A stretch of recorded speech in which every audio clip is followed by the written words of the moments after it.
Betty was not my goal, but she wasn't a nobody either, that's for sure. Every day I looked for that girl. I went to Tennessee in search of Betty. I think she had brown hair. It's been so long now. I went to the back of a Walmart. I looked in the trash cans and the back alleys. One day I went to Tallahassee, Florida. I told the hostess at the restaurant that I was looking for Betty. She told me I needed to look for Jesus.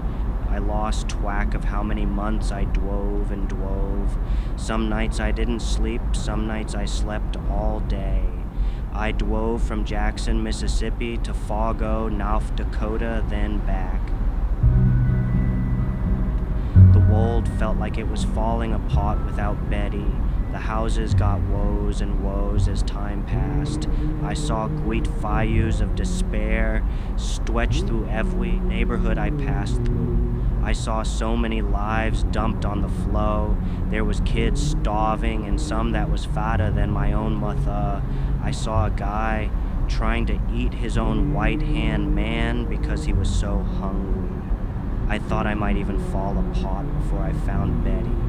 My tongue started getting numb and my hands wouldn't bend past the shape of the driver's wheel. Half my face got darker than the other.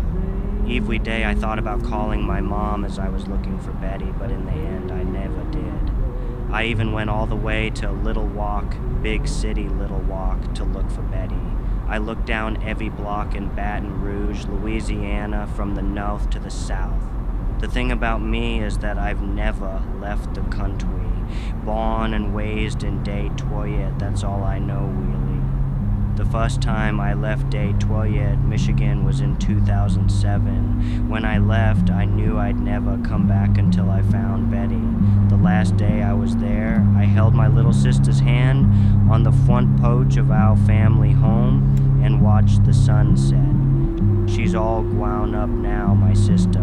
We grew up in that home. When I was younger, the kids in the neighborhood would beat me up and steal my left shoes. They would throw white bread at me and call me inbred. One day, I was at a Waffle House in Louisville, Kentucky, talking to a man who just got out of jail when suddenly a voice in my head told me to go back home. I broke down on that drive home. I broke down in tears. I realized that Betty was never here or there. Betty was Detroit, Michigan. I women-bed my way home like a lost puppy. I drove through the highways without looking at a map. I was so excited to see my sister and my dog and my mom and dad. But most importantly, I was so excited to see our family home. When I drove up, I knew something was not right. Our house was gone, white from the ground it laid on. Just an empty grass lot. There was nothing in that grass that told of all the memories we had in that house. I stood there in front of that empty lot for one day straight. I looked at the tall grass and weeds where the living room used to be. One of the kids who used to bully me walked by. He had his own son now. When I asked him what year it was, he said a number that I just couldn't believe. I realized I'd spent all my life searching for Betty, and she was in front of me the whole time. I got back in my car and started my search one more time.